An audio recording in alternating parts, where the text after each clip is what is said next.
Good afternoon, everyone, and thank you for joining us for today's webinar. We are going to get started here in just a few minutes, but before we do, I would like to go over a few housekeeping items with those of you that have joined us in the room. For those of you that we do have in the room, the first thing I would like to make mention of is our chat pod, which is located on the left-hand side of your screen marked chat. This chat pod will be the best way to communicate with us if you have any questions regarding today's material. All questions pertaining to the material will be retained until the Q&A session that will be held at the very end of today's presentation.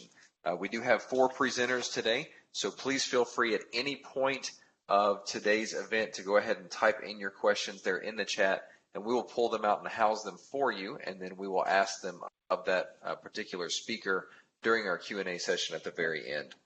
This chat pod is also the best way to communicate with us should you experience any technical issues. If you do have any technical issues, please make sure to let us know there in the chat pod, and either myself or one of our customer service representatives will make sure to get you taken care of. All of your audio for today's webinar is going to be streaming through your computer speakers. So if at any point of today's event you do lose audio or your slides freeze or you lose your live feed altogether, the best thing to do is to simply refresh your web browser and then hit the play button again on your live feed. This should reset your connection and get you back in with the live event. If for some reason that does not work and you're still experiencing technical issues, again, feel free to use the chat pod that is on the left-hand side of your screen. Or if your chat pod is not functioning properly, we also have our toll-free number and our email that is directly above the live feed of today's webinar. Also below the live feed, you will see that the captions are rolling. So if for any reason you would like to make use of the caption pod below, that will be running throughout the entire webinar. We've got about 5 minutes before we begin, but before we do get started, we always like to find out a little more about our audience. So for those of you that have joined us, if you could take a few moments and type in your location there in the chat pod, not only will that give us some valuable feedback about our audience and where you're joining us from today, but that will also make sure that everything is working properly technically for you with the chat pod. Again, we've got a few minutes before we get started, so I'll mute my line back, and then we will get started with our webinar here in the next few minutes. Thank you for joining us today.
Good afternoon, everyone, and thank you for joining us for today's webinar.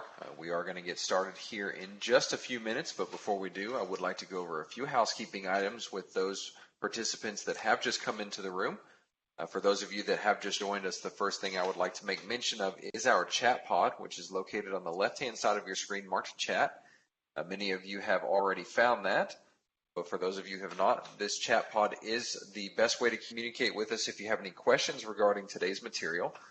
All questions pertaining to the material will be retained until the Q&A session that would be held at the very end of today's webinar. So please feel free at any point of any of the presentations today. We do have 4 presenters to go ahead and type in your questions there in the chat pod, and then we will pull them out and house them for you and get them answered during our Q&A session that will be held after everyone has presented today. We would hate for you to lose any of your questions, so please go ahead and type them in there at any time. This chat pod is also the best way to communicate with us should you experience any technical issues. If you do have any technical issues, please make sure to let us know there in the chat pod, and either myself or one of our customer service representatives will make sure to get you taken care of. All of your audio for today's webinar is going to be streaming through your computer speakers. So if at any point of today's event you do lose audio or your screen live feed does freeze, just the best thing to do initially is to refresh your web browser and then hit the play button again on your live feed. That should refresh your connection and get you back into the live feed of the webinar. If for some reason that does not work or your chat pod is not functioning properly, we also have our customer service contact phone number and our email address directly above the live feed. Directly below the live feed, we do have our captions running throughout the entire event. So if you do need captioning, we do have that service available for you. It is the top of the hour, so we're going to go ahead and get started here in just a few moments. But before we do, as many of you already have, if you could please type in your location there in the chat pod. I've seen people from all over the United States for today's events. That's fantastic. That'll give us some great feedback about our audience and where you are joining us from today. We are going to get started here in just a couple of moments. I'm going to switch some layouts around, and then we will kick off today's webinar shortly. Thank you for joining us today.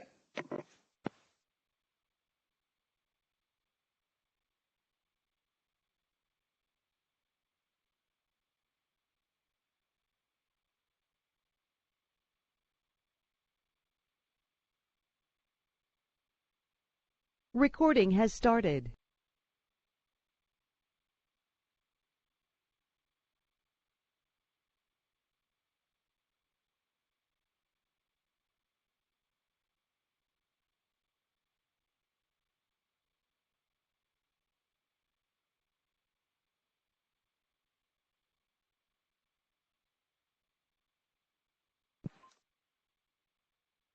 Good afternoon, everyone, and thank you for joining us for today's webinar. My name is Josh Vickers, and I am your technical host and moderator for today's event. I'm with the Forensic Technology Center of Excellence here at RTI International, and today's webinar is a part of our Emerging Drugs webinar series. Today's topic is understanding the impact of drug background levels in forensic laboratories. We do have 4 presenters today. So our first presenter is Ms. Marcela Najarro. Marcela has been a research chemist in the Surface and Trace Chemical Analysis Group since 2006 and is currently the director of the Forensic Science Research for MML. Her research is focused on the development of standard test materials for homeland security, forensics, as well as other applications. Marcela has extensive knowledge in trace detection equipment used to detect trace explosives and narcotics in security applications. Her current research efforts are focused on addressing measurement challenges in forensic chemistry, and she is also a member of OSAC. Our second presenter today is Mr. Edward Sisko. Ed is a research chemist at the National Institute of Standards and Technology, NIST, within the Surface and Trace Chemical Analysis Group. His areas of active research include development of advanced mass spectrometry and ambient ionization mass spectrometry systems for forensic purposes and addressing critical forensic chemistry measurements science needs. He has ongoing projects in opioid detection, developing novel approaches for drug chemistry analysis, understanding chemical backgrounds, trace narcotics and explosive detections, and development of optimized methods for ignitable liquid residue analysis. He is also a member of OSAC and ASTM. Amber Burns is our third presenter. She has a Bachelor's of Science in Biology and a Master's of Forensic Science. She's been employed by the Maryland State Police Forensic Science Division since 2005 and serves as the Forensic Chemistry Manager overseeing the 3 Controlled Dangerous Substance Units and the toxicology unit. In addition to being an ANAV assessor and a very experienced CDS examiner, Ms. Burns has taken a lead role in the quest for safer, more efficient, and more effective methods for detecting synthetic opioids. She has been named a guest researcher at the National Institute of Standards and Technology to work with leading scientists in the field. And our last presenter of the day is Mr. Robert Kirkby. Robert Kirkby is the Health and Safety Officer for the Michigan State Police Forensic Science Division. Mr. Kirkby has 25 years of experience helping employers safely manage hazardous materials. He is a certified hygienist through the American Board of Industrial Hygiene, a member of the American Industrial Hygiene Association's Opioid Working Group, and a consulting member to the American Academy of Forensic Sciences Synthetic Opioid Ad Hoc Committee. Just a quick disclaimer before we do get started. The opinions, findings, and conclusions or recommendations expressed in this presentation are those of the presenter and do not necessarily reflect those of the Department of Justice. Any products and manufacturers discussed are presented for informational purposes only and do not constitute product approval or endorsement by the U.S. Department of Justice. And now, without any further ado, I would like to hand the microphone and platform over to our first presenter of the day, Ms. Marcela Najarro. Marcela?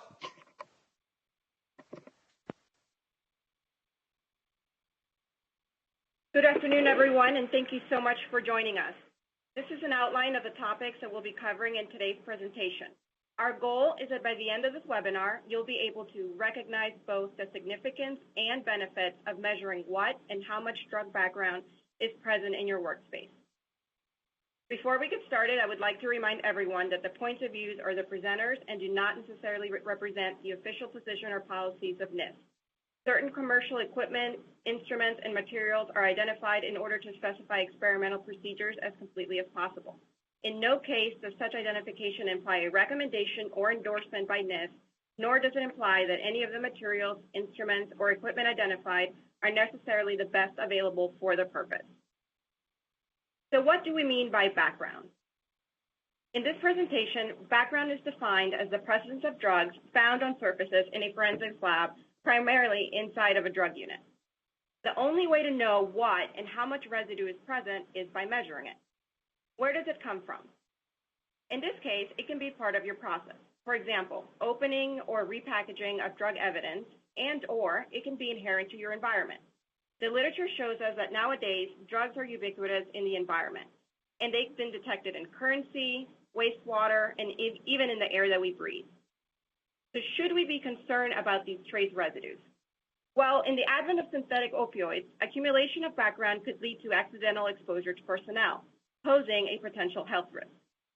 Additionally, as instruments continue to improve in sensitivity, there is an increased probability of detecting this background.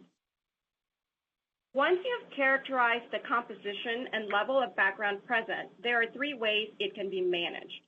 Notice that we are not proposing eliminating it, because it would be impractical for a drug unit to stop accepting or even analyzing drug evidence. So what we are proposing is developing standard operating procedures for cleaning and removal, measuring the effectiveness of these cleaning methods to ensure that they're working as intended, and finally, establishing an acceptable level and monitoring it as a function of time. These are the 6 sources of contamination that the pharmaceutical industry has identified. We will be discussing the role analysts play in keeping their workspaces clean and following good housekeeping practices. Later on, my colleague Robert Kirkby will discuss occupational safety as it relates to buildings and facilities in HVAC systems. A good example of measuring drug background for health risk is the cleanup of clandestine drug laboratories. Before a building can be deemed safe for reoccupation, it requires 2 basic efforts. 1, the removal of gross contamination, and 2, remediation of interior structures.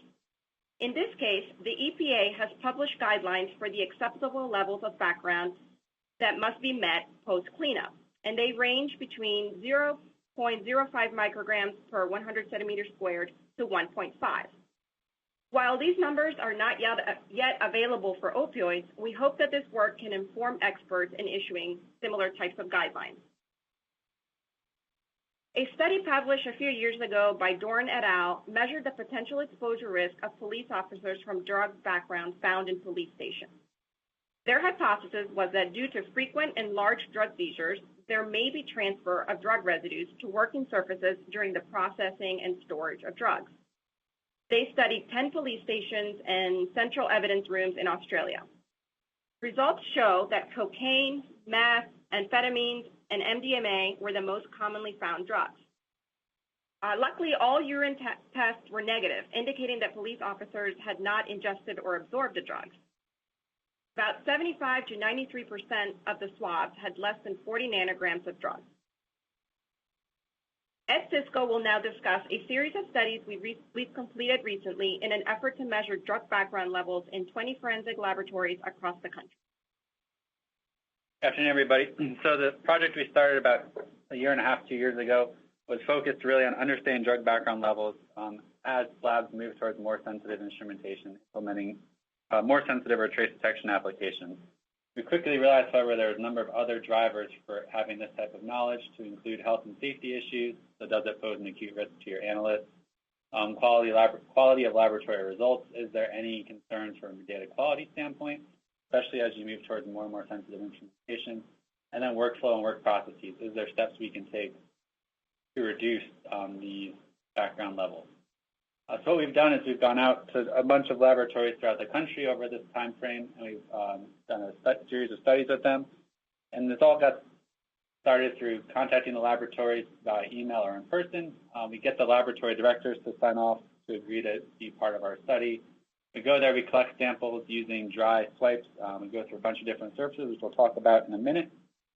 We then analyze, extract those samples, create a result for the laboratories to have, and then we meet with them, go through the results, and discuss any additional steps or studies that we want to participate in. So the samples, like I said, we do dry collection of samples to ensure we're not accidentally smearing any markings that may be necessary or stickers or anything like that.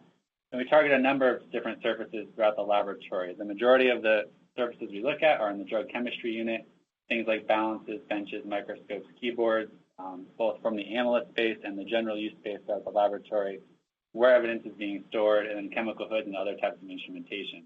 We also take care to sample door handles to see if there's background being transferred from inside to outside the laboratory. In some laboratories, we will go to other units in the lab. That could be latent prints, toxicology, crime scenes, as well as evidence receiving area, and in a few cases, we went to the report writing area. So we collected samples, we come back to the laboratory, and we do an extraction procedure. And there's two analyses that we're performing on all these samples. We're extracting and going up to LC-MS, do quantitative analysis on a panel of drugs, and then and that second part of that extract is going for DART analysis for a non-targeted screen. Most of the studies that we've looked at targeted this list of drugs that you'll see here. We've done our best to try to include as many types of drugs, types of classes as we can. Many of the common ones that are being seen, focusing mainly on opioids, obviously. And then our non-targeted screen was an additional 500 plus drugs, adulterants, and cutting agents, just to get an idea of what other things might be present on the surfaces throughout the laboratory. So the results we'll present today are aggregated results of the 20 different laboratories, which constitutes 726 samples.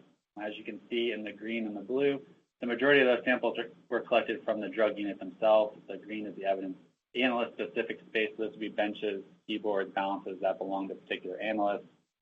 Then the blue, the other portion, is the general use space. Those would be general use benches, bulk balances, chemical hoods, instrumentation, things of that nature. And then the aggregate of all of this as to what we've seen throughout the study is shown here on this bubble chart. So to read this bubble chart, along the x-axis is just drugs in alphabetical order. The more frequently we see the drugs, the higher up on the y-axis they'll go up, and then the larger the circle, the higher average surface concentration. So in the case of cocaine, on about 85% of the surfaces we sampled, we were able to detect it at an average surface concentration of about 25 nanograms per square centimeter. And you can see in this case, heroin was about 75% of surfaces with an average surface concentration of about 50 nanograms per square centimeter. Luckily, most of the opioids were very low on this graph in terms of being low on the y-axis and smaller circles, indicating a much less frequent and lower average concentration when they were detected. If we break this data down a little bit further, we can look at the actual distribution of the concentrations we saw. And for nearly all the drugs, the concentration distribution was trending towards the low end, so less than 1 nanogram per square centimeter. For the big three, cocaine, heroin, methamphetamine, we see the opposite trend, and that's somewhat to be expected because that is usually the higher level of casework and typically higher purity of those drugs than the other drugs we've been looking for. On the next several slides, we'll show you some overview plots of the different units and the different areas within the units to give you an idea of what types of background we're seeing and how frequently we're seeing it.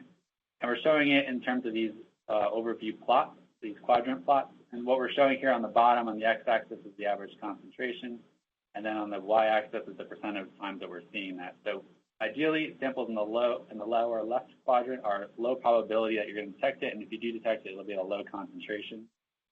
Conversely, upper right-hand quadrant, it'll be a high probability detection, so most surfaces have that drug present in the background and at a relatively higher concentration, being greater than 1 nanogram per square centimeter. And then we have the two others, the lower right, where we have low probability, high concentration, and then the upper left, high probability, low concentration. So if we take those 726 samples and we break them out in terms of different units throughout the lab, and this is the kind of information we can pull out. So up here on the first two, we have the drug unit space. As we expected, the drug unit, the background of the drug units is typically both higher in terms of percentage of times we're seeing the sample, as well as the average concentration that we're seeing off of those samples. When you compare it to something like evidence receiving, we're now seeing much less likely to find that on different surfaces and typically at lower concentrations. The other units are a little more nuanced because of the different types of units we were sampled, and we'll talk about that in a few seconds. And then luckily, report writing again, so out of the 6 drugs we're showing here, we only saw 2 in any of our report writing samples, and again, at fairly low concentration, beneficial.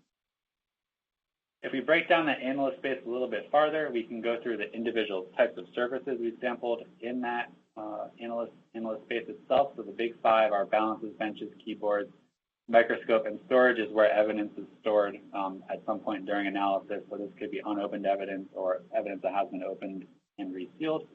And as we can see, balances, benches, and keyboards typically have the most data points up in this upper right-hand quadrant, indicating most surfaces have a background, detectable background of those drugs present at higher levels than other surfaces.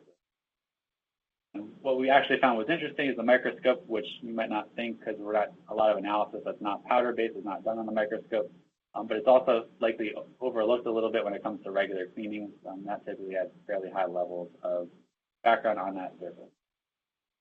Well, we can take this information and break it down slightly farther into individual analysts. And what we can do here, the point of doing this would be to find data points like this analyst right here where you have much lower background levels in general. So in this case, we're only seeing 3 of the 5 drugs that we're looking at in this plot, and typically at lower levels than the mean. So we could potentially do is go back, figure out which analyst this might be, and figure out what types of protocols, whether it's cleaning or other types of protocols that they're doing, that is contributing to this lower background level, and that may help inform ways to lower background throughout the entire unit. We go on from the analyst space to the general use space throughout the laboratory. Again, balances and benches, we see high probability of detecting them at relatively high concentrations. The balances here for general use space are typically bulk weight balances, so we would expect higher background levels for weighing or higher masses of material. Instrumentation, we can see down here, typically high probability, high concentration.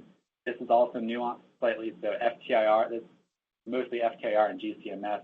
When you go to the FTIR instruments, you do see higher levels of background, which again makes sense because you're analyzing bulk powders as opposed to the GCMS instrumentation. And then chemical hoods, this is hoods where you're doing reactions, you're doing extractions and things of that nature. So in the drug unit, that's kind of what we've been seeing in terms of background. In addition to that, like I said, we do non-targeted screening analysis using dark mass spectrometry. And in every laboratory we've been to, we've been able to detect additional drugs and cutting agents. Most of them are listed here that we've seen multiple times. Again, a lot of fentanyls, which makes sense with the opioid crisis, and a lot of other cutting agents we see on a lot of different surfaces throughout the different laboratories. We move on to other parts of the laboratory. So if we go to evidence receiving, we see on average 8 times lower concentration of material on the surfaces in those laboratories. And we 20 to 40% less likely to actually be able to detect that on any given surface. Luckily, the majority of the background was in evidence storage areas, so those are containers or shelving that has evidence that has either come in or has been processed and is waiting to go out. When you go to the benches and the keyboards, there still is some level of background, which highlights a potential desire to consider PPE for evidence technicians, but it is at a much lower level than you would see in the drug unit itself. If we go on to other units within the laboratory, this is where the data is more nuanced. We've kind of broken it up into the three main types of other units we've sampled: crime scene or the drug interdiction units, the latent print units, and the toxicology unit. You would expect the crime scene, the drug interdiction, latent print units to actually come in contact with the drug evidence at some point, and that's why you're typically seeing these higher concentration levels and higher probabilities. Toxicology units, where you're dealing with biological samples, though you do have some powdered standards or liquid standards, you do see much lower levels of background in terms of both concentration and probability of detection in those units and on those surfaces. With our limited sample set of report writing, like I said earlier, we typically don't see a whole lot of carryover, which is very promising. We see relatively little amounts there. Again, only 2 of the 6 drugs pictured here at low concentration levels. Throughout this experience and throughout this year and a half of sampling, we've come up with a few other key takeaways that we found were interesting. First and foremost, snorkels, or some labs use fume hoods or portable fume hoods or movable fume hoods. Those do their job, but they're often overlooked in routine cleaning, which does lead to elevated levels of background on their interior and their exterior as well. And the same goes for heat sealers. That is an area where most of the time throughout the labs we've sampled, there does seem to be elevated levels of background on those types of surfaces as well. The microscopes, as I mentioned before, sometimes seem to be overlooked in terms of cleaning as well. And we've done some preliminary analysis looking at just immediate trends partitioned by lab size, caseload, and building age. We don't see any major trends that are observed in that realm, but we do see definitive quote-unquote fingerprints for each laboratory. So certain labs maybe have higher overall levels of oxycodone background, some have higher overall levels of methamphetamine. And even within laboratories, within a similar laboratory system, like a state system, we do see differences. We do see differences in those laboratories as well. Now, just to give you an idea of what those background levels look like in terms of public spaces, we provided some data here. So on this top row is the absolute amount of material we've recovered off of various surfaces throughout our study in terms of micrograms. There was a study put out a few years ago by a group out in Spain where they were looking at cocaine and doing quantitation there, and you can see they're typically seeing higher levels. And the Doran paper that Marcella referred to previously, they saw up to 71 micrograms off of a single swipe, which is higher than any level that we found in a forensic laboratory. So a lot of work has been done on cocaine and other drugs on currency. You can see those numbers here with the study by Jenkins et al.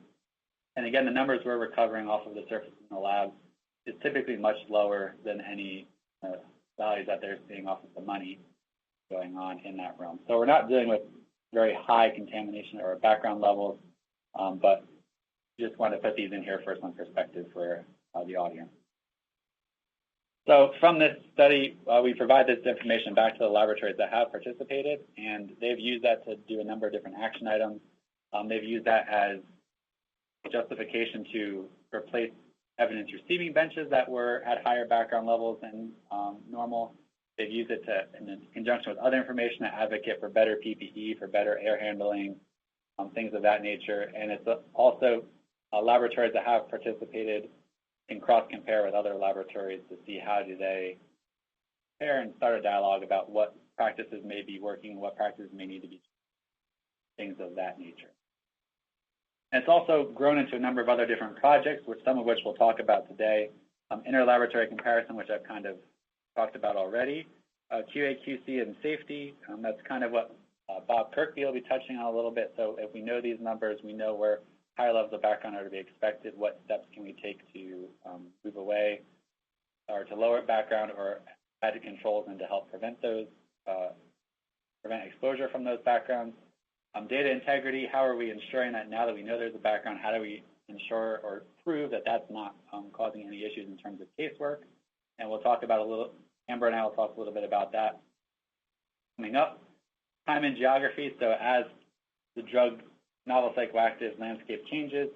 How is the background changing if you implement new cleaning technologies or cleaning procedures or controls? How does that affect? So we're working with a subset of laboratories now to resample over time to see temporal and geographical changes. We're using this to help develop best practices. And then what is this going to mean when we're bringing new methods online or bringing in new workflows? We can resample and see how do those new workflows influence background throughout the laboratory. So to kind of summarize a lot of what we're talking about here, the drug background exists. It's expected to exist. You're handling bulk powders. It would be unrealistic to say it needs to be eliminated, as Marcella alluded to at the beginning. But it's an important thing to measure and understand. And there's a number of benefits in measuring it and understanding and knowing it. You can identify areas where you might want to concentrate cleaning efforts. We can identify or hopefully prove that there is no risk for casework, and then identify or use this as justification for upgraded facilities, PP. That. So now that we've kind of given you an idea of what we've done, what background levels might exist, we want to move on to some of the work we're doing to model some of the processes that we believe might be contributing to the background that's going on here. And so we're going to throw it over to Amber to kick that off. Hi, everybody. I work for the Maryland State Police, and I've had the pleasure to work with Marcella and Ed over the last couple of years to do some of these studies and put practices in place to address some of these issues that we've encountered. And hopefully by the end of this webinar, you'll understand why monitoring background is important and ways that you could implement it in your own lab. So to give you an overview of how the Maryland State Police operates, I think it's important to understand the process of how you handle evidence, how you weigh it, and how you sample it. At the Maryland State Police, we take a net weight of the substance whenever possible, and that happens before we've sampled for the presumptive and confirmatory testing, which is important when you're talking about data integrity. So the net weight is just the weight of the substance without the packaging. Gross weight would include the innermost packaging. And we also provide a total gross weight if we have more than 3 specimens and we are going to analyze only a portion of them. So the total gross weight would be the weight of all the specimens, including the inner packaging. We take a net weight, we use some type of weighing vessel, either weigh paper, a weigh boat, or something that doesn't allow the substance to touch the surface of the balance directly. And typically we tear the weigh paper and then remove it, add the powder, and place it back on the balance. And this is probably an opportunity for the powder to come in contact with the balance surface. We use methanol to clean any utensils or any area where there is possible powder deposited onto the surface, and we use a chem wipe to wipe the methanol off. We report out weights. Usually we report out the total gross weight of the item, as well as the number of specimens that we analyzed and the net weight of the specimens analyzed. And this is just important to notice because if we decide to change how we do our weighing, this is what the state's attorneys are used to seeing. So we need to keep that in mind if we change our weighing process. We are considering moving away from net weight for several reasons. One is for safety, and the other one is for reducing background levels of drugs on the surfaces. But we want to do it in a way that makes sure we don't cause any issues with our sampling or reporting. Make sure that the state's attorneys have enough information to prosecute cases. Maryland is not a state that has a lot of weight thresholds that we need to worry about, but there still are some instances where weights are important, and we want to make sure that we're communicating that to the state's attorneys, that they can request net weighing when possible. So the reason why this became apparent that we needed to address it is because we analyzed a case where the sample looked like sugar, the crystalline material. We took a net weight like we normally would, and then when we did the analysis, we found it to be 10 grams of pure carfentanil. So that is not something that we should be handling without additional PPE. And we had no way of knowing that we were going to be coming in contact with pure fentanyl-like substance. So that was a real eye-opener, and it just so happened that a week later, Marcella and Ed came to do the sampling at our lab, and were able to detect it on surfaces. So then that, posed the question, well, what are the safety risks for having background levels of fentanyls on surfaces? So that has really started a lot of projects to start to answer some of these questions. We also are cognizant that our law enforcement officers are in contact with the substance before we are. So we had previously been asking them to do field testing for presumptive testing so that we were not, the lab wasn't burdened with the rush analysis. And we also would ask them to take samples of large kilos and submit the samples so that we weren't getting the bulk submissions, but there's really no way for them to do that safely. So we've changed our submission guidelines to allow them to submit the bulk items, but we were never really, we didn't have a lot of practices in place to handle bulk submissions of powders. When the study came out with the background levels, the balances were the surfaces with the highest amount of drugs. And it's important to know that because we're taking a net weight before we've sampled, the balances are a potential area where the sample will come in contact. The sample will come in contact before we've removed sample for testing. They're difficult to clean. You can remove the tray and wipe the tray, but there's surfaces that are hard to reach because of draft shields and because of the way that the benches were set up where the balances were. So this is an area where we felt like more cleaning was necessary, and we wanted to make sure we were doing effective cleaning. And also the fact that we're taking net weights in the first place is contributing to some of the higher levels of drug background. So to understand the net weight process, I'm going to turn it back over to Ed so he can explain some of the studies that they've done. So we've worked to try to help Amber to model what's going on with these powders and visualize them when they're going through this net weight process and dumping the powder out to weigh it. So my colleague Matt Stamos and I, we've been working to kind of model that process using a combination of laser light sheet imaging to actually visualize it and backing that up with quantitative measures. And obviously, given the safety considerations of opioids, we can't be doing that here with bulk amounts. So we're using a surrogate mixture. That surrogate mixture is 75% lactose, 25% acetaminophen, and 5% benzocaine by weight. And that's as good as we're able to do at this current time, but obviously given different cutting agents with different particle characteristics, what we actually are visualizing may or may not be the same when you actually have a wheat sample with unknown, roughly made materials. So what we're doing is we're modeling what's going on so we can actually visualize, as I said, and then we're quantifying the spread using the acetaminophen, the benzocaine portion of our mixture. So to give you an idea of what we're able to do, this is a video of dumping a 2-gram weight material out, and what you can see going out, especially on the right-hand side here, is the particulate of powder that's being aerosolized, suspended in the air, and then settling down at some point down the road. So what we're doing is we're quantifying the area around this to see how much material we're actually able to deposit, or not able, what actual amount of material that is being deposited.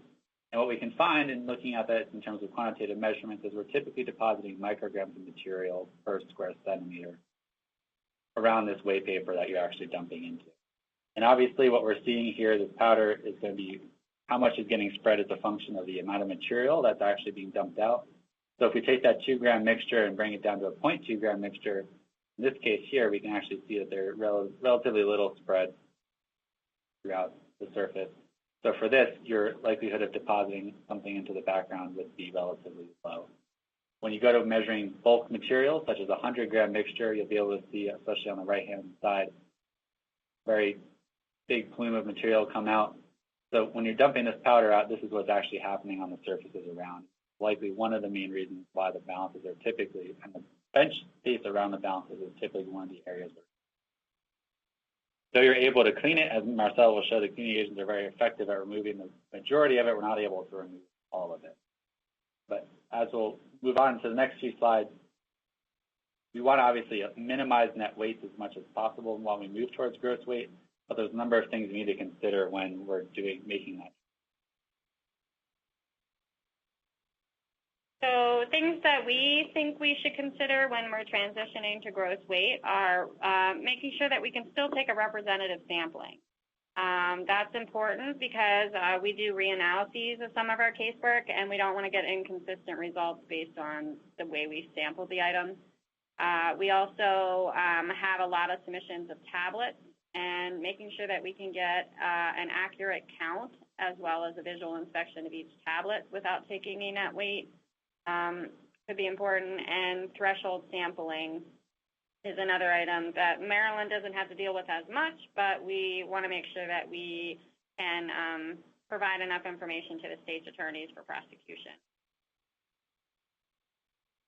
So representative sampling, that's, ensuring that if we have a bulk amount of substance or powder that's in a compressed form, that you can homogenize it enough within the packaging to get an accurate representation of what that substance contains.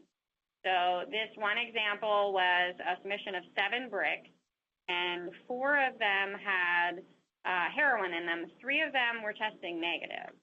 It was very difficult to get a net weight of the 4 heroin bricks because they were crumbling. But the 3 that were negative were actually very solidly compacted, and it was hard to get a homogenized sample. They actually tested negative, so I wanted to make sure that I was getting representative sampling for that case. So how can we homogenize that brick within the packaging without destroying the packaging itself? Should we be sampling it from multiple locations? How can we handle this brick in a way that minimizes creating background levels of substance? So we have had cases where we've reanalyzed the original analyst, saved a small amount of powder from the side of a compressed substance, and did not detect anything in that sample.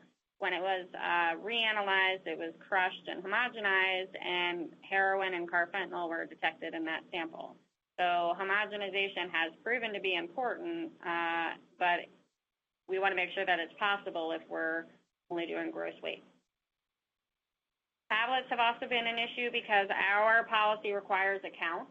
So counting out thousands of tablets is a lot of exposure to what could potentially be something containing a fentanyl. These tablets that look like alprazolam tablets have had fentanyl in them before, and a lot of times they're very crumbly and there's loose powder associated with that. So we want to make sure that if we're taking a gross weight of the tablets, how do we make sure that we can still provide an accurate count and that we have a population there, because sometimes tablets can look the same, but they have different markings on them. We also report out tablets as tablets with visually similar shape, color, and pharmaceutical markings. But if we're not looking at each tablet, we would have to report it out as just tablets with visually similar shape and color. And then, again, the representative sampling comes into play, because we've had items submitted that all of the tablets within the packaging looks the same, but they will test differently. Some of them will have alprazolam, some of them will have a designer benzo like clonazepam. So we've seen where representative sampling is important. Threshold sampling, we don't currently have our administrative sampling plan built around it. You have to request it. The state's attorney has to request it. But there are 2 circumstances where it really comes into effect, and that's when you're going for the additional penalty of the volume dealer law. So in Maryland, if you have 28 grams of a mixture containing cocaine, heroin, or fentanyl, or one of the analogs, it's an additional penalty. So we will get requests from state's attorneys to be able to show that we have at least 28 grams of a mixture. And then there is a part of that law is 5 grams of pure fentanyl or one of the analogs. Maryland doesn't do quantitation at this point, so we are unable to say we have pure fentanyl, but it is a question that we get asked a lot about from state's attorneys. So we want to make sure that if we have to provide an estimated net weight, that we either have to do statistical sampling or we have to have some way of estimating bag weights, which we currently don't do. So Ed will cover other, is that me? So we've also modeled some other contributing processes that we identified that may contribute to higher levels of background. The first on the left-hand side here just shows you if you use white paper to crush a pill to kind of homogenize it, when you open that white paper back up, you can see particulate coming out. And the second one on the right-hand side, if you go to repackage evidence, so if we take that 100-gram mixture and dump it back into the bag to reseal it, you can see the large amount that gets suspended from that process. So conclusions, net weight seems to be one of the higher contributors to the background level, so I think minimizing it when possible is also for analyst safety. But we want to make sure that we're doing it in a way that's still addressing representative sampling and that we address it well for we need to issue information about a weight threshold or tablet cases. We think that it's important, and if anyone is currently doing this well, we welcome any feedback or suggestions that you currently have. We are definitely in the process of changing this process, but we don't think that we would definitely appreciate any feedback if anyone has. So the next section we're going to go over is the implications as to data integrity. Our lab has a reporting limit, which is 200,000 counts abundance, and we have established that because we have 3 laboratory locations, and we were trying to standardize the reporting limits between the 3 labs. However, we did a limited detection study, which shows that this is kind of an arbitrary number. But we're going to go over why it's important as far as data integrity and when you start measuring your background.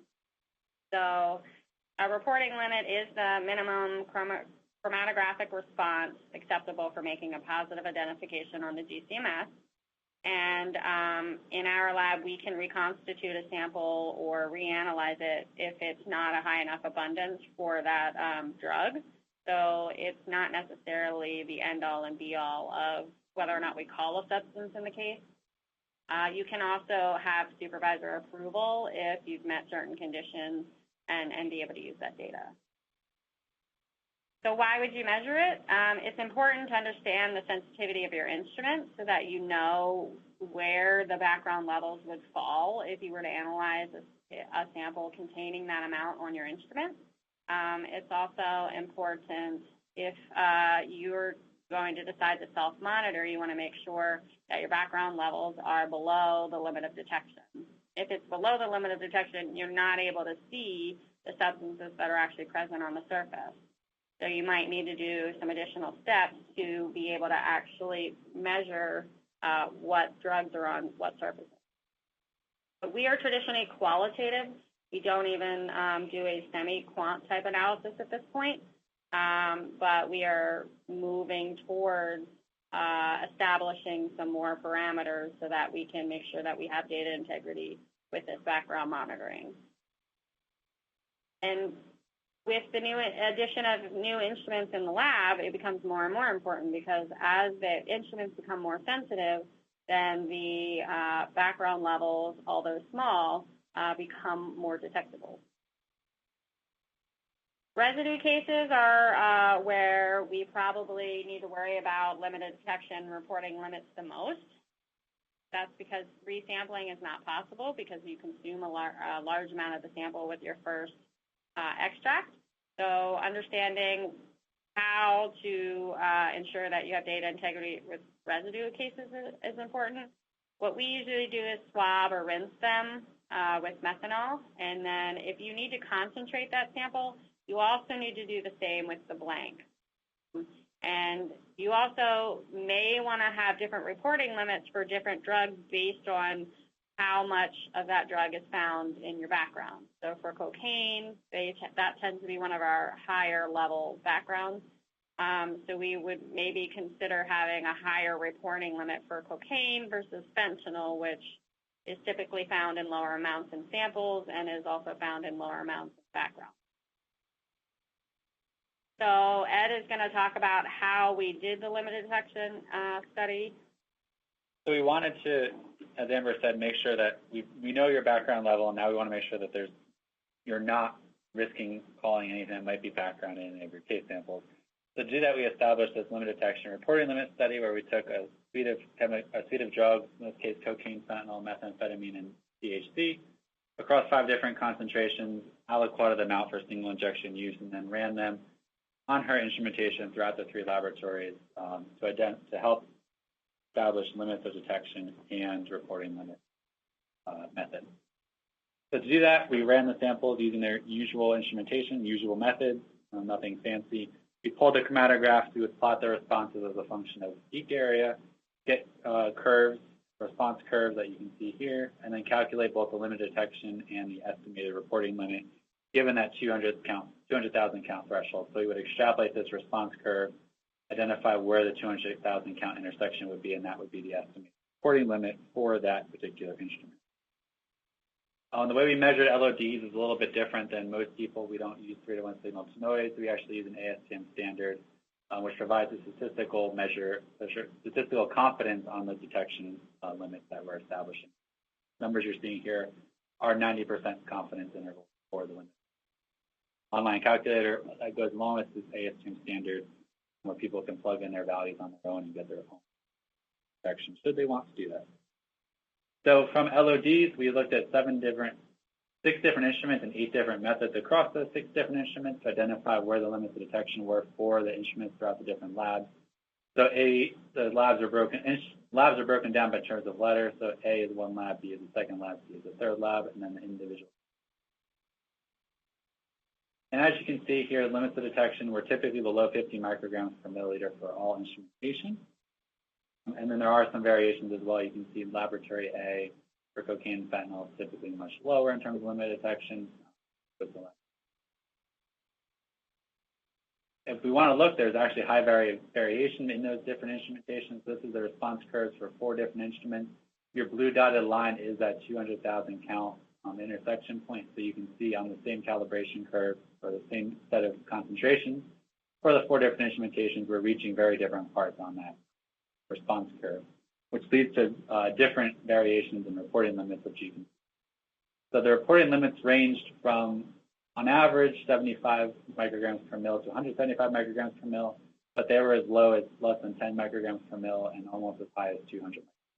So we're talking over an order of magnitude difference in reporting limits, even for, in some instances.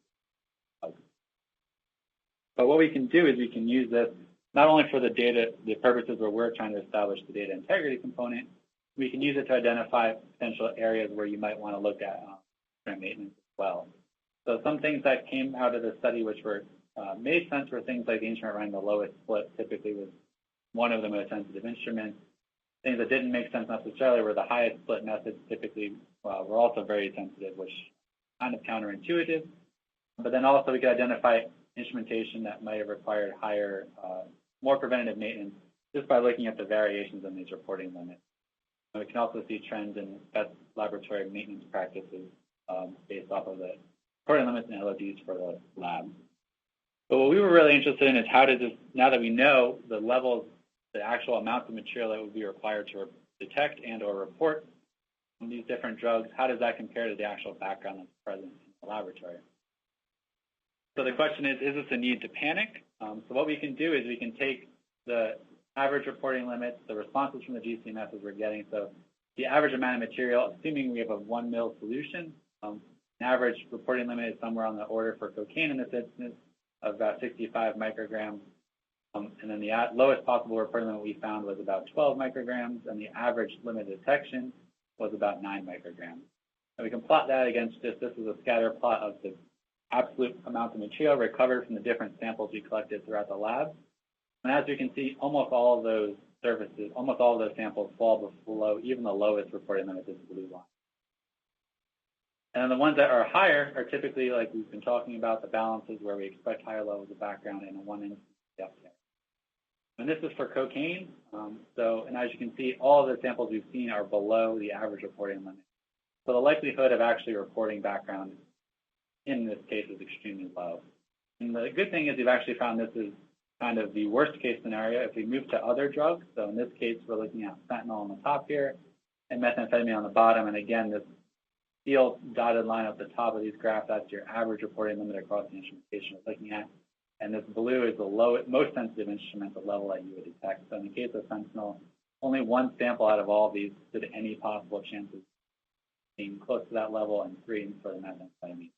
So we're actually very confident that there is relatively low risk of reporting background, because even though this might be above this level, that would mean you have to get all of the background off of that balancer surface into a single GCMS vial and do that type of analysis. What this also means, however, is using their standard methods, the ability to self-monitor is typically not easy. Again, most of these data points are below this red line, which is the average limit detection of the average sensitivity of that instrument.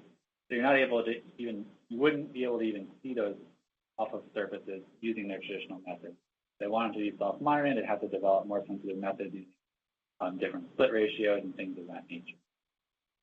This is all very good and very promising in terms of having high confidence that background is not a data integrity issue using current instrumentation.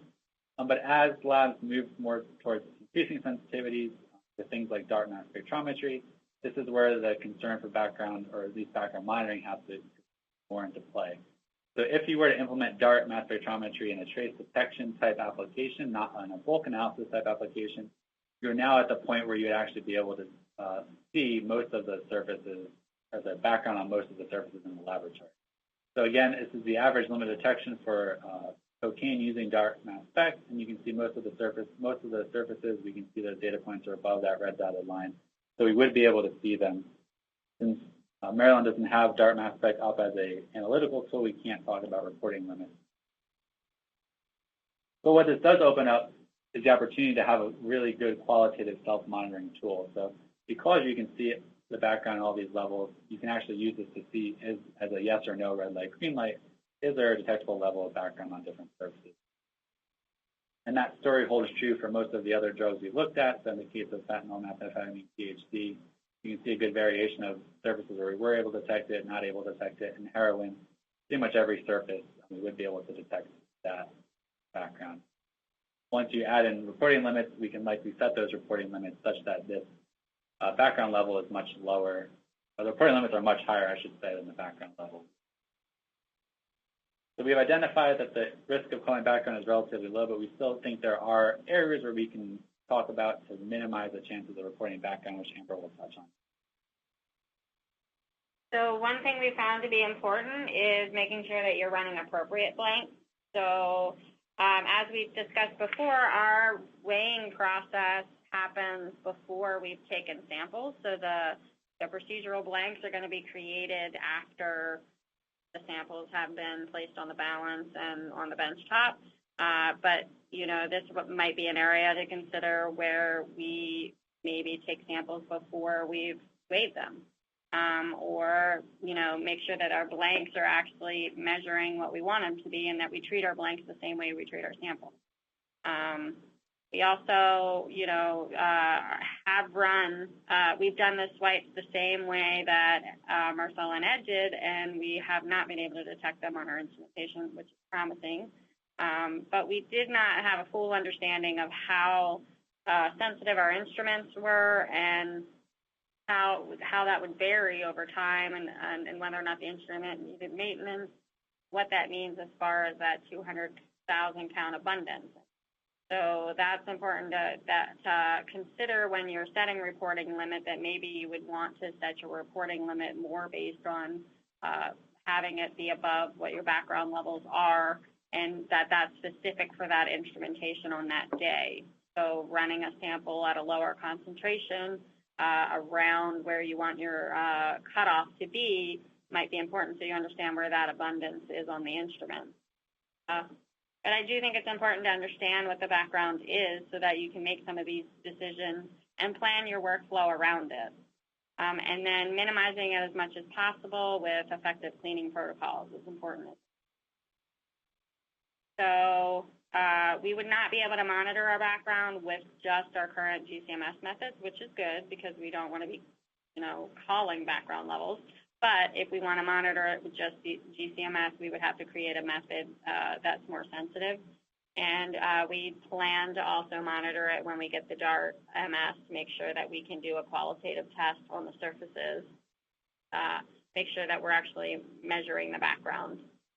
It's not very likely that we will report backgrounds at this time, but it's something to consider when moving to more sensitive equipment, that you want to make sure that you're still considering what the background levels are and monitoring it.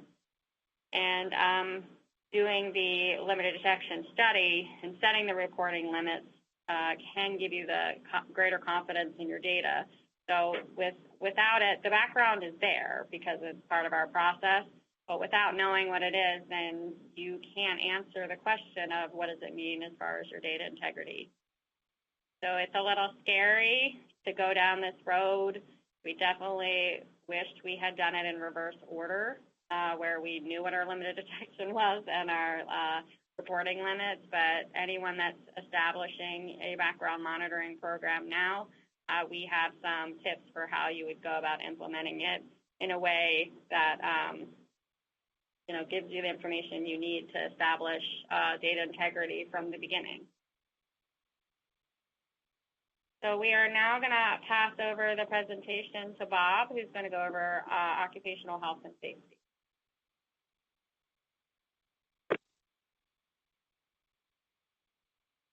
Okay, hello everyone. This is Bob Kirkby. So I'm going to offer a little bit different perspective on this issue. First of all, so I'm not a forensic scientist. I'm an occupational health professional. And in the past 12 years, I've worked very closely with forensic scientists with the Michigan State Police. And a majority of my time actually in forensics, I actually studied lead exposure for firearms examiners and then also for people using indoor gun ranges at our training academy. And, the last 4 years, the focus has really been on the hazardous drug exposures. And what's interesting, too, in studying the lead exposures is that with lead, we know it's one of these toxic materials that's probably the most well-understood and most well-studied hazardous materials that are used in workplaces. And then if we look at the drug residues, it's one of these things that we don't really have a lot of data on. We don't know much about it. It hasn't really been studied. So I want to share a little bit background on it, and I think the key thing that I've heard so far, and if you take anything else from what I say, is the main thing is if we can control the background that's in the laboratory for whatever reason you decide to do it, whether it's quality assurance or safety or hopefully both, that we can also control workplace exposures. So that's my key message here. So a little bit of background. Interrupt you, but we're seeing your notes view. Would you be able to switch that over to your presentation view?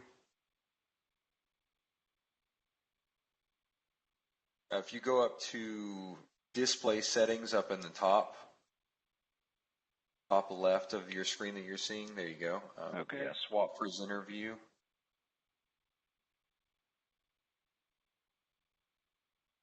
How are we looking now? Now we're seeing the black screen that we were seeing previously. Are you able to bring your presenter view over to the other screen where you had it during the practice?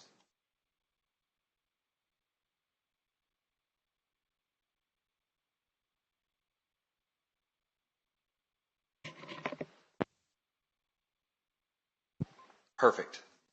Yep, we can see that now. Got it? Okay. Yes, sir. Okay. So sorry about that, everybody. So first thing I want to say, a little bit of background on industrial hygiene itself. Most people have never heard of what industrial hygiene is and don't know the background. So just share with you that industrial hygiene, it's the science and art that's devoted to the anticipation, the recognition, evaluation, and control of workplace hazards that may cause illnesses, impair health, or well-being. And in a nutshell, what industrial hygienists do is they basically study people at work. This could be people working in a coal mine, people working in a forensic laboratory, somebody working at a car wash, and then basically ask the questions, what are the bad things that could happen? Could the person be exposed to something that causes an illness, an injury, or worst case, a death? Then we also look at, well, how likely is it that any of those bad things might happen? And then most importantly, what steps can we take to prevent bad things from happening? So we look at a host of different types of hazards. There are the physical hazards I mentioned with firearms. You have the noise exposure.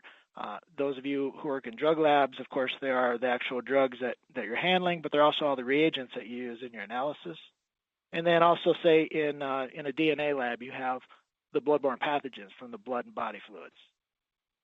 So we have a couple basic questions, and we look at anticipation and recognition. So anticipation, we think about what problems can occur.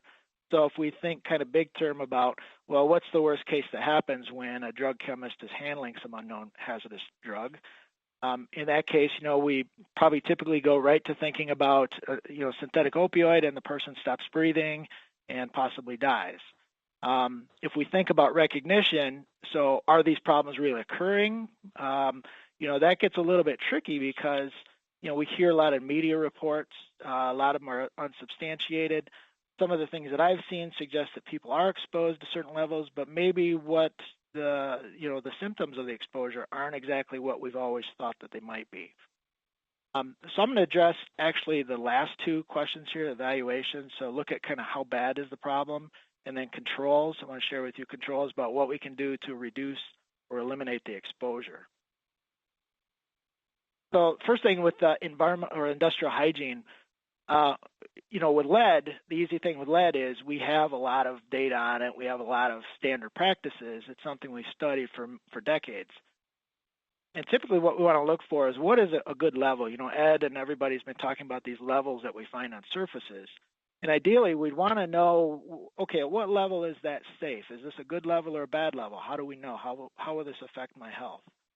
So typically with OSHA, with federal OSHA, they issue what are called permissible exposure limits. They have about 470 chemicals have a permissible exposure limit, so everything from carbon monoxide to asbestos. But unfortunately, they don't have levels for any of the drugs that we're talking about and the drugs that Ed had looked at in his research. So we have to look at, well, there are other voluntary standards out there, and we looked at threshold limit values and recommended exposure limits. And again, there's no level that really meets what we're doing here. So we can also look to what are called acceptable surface levels. So pharmaceutical manufacturers and other manufacturers will often come up with this sort of internal level. So that's one thing we could possibly use as a benchmark.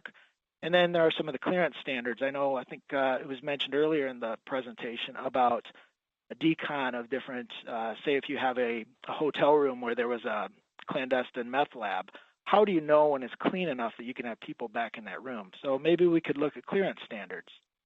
But when it's all said and done, right now we have no established exposure limits for most of the hazardous drugs. Even with those clearance standards, we only have that for a couple. Meth is probably the main one.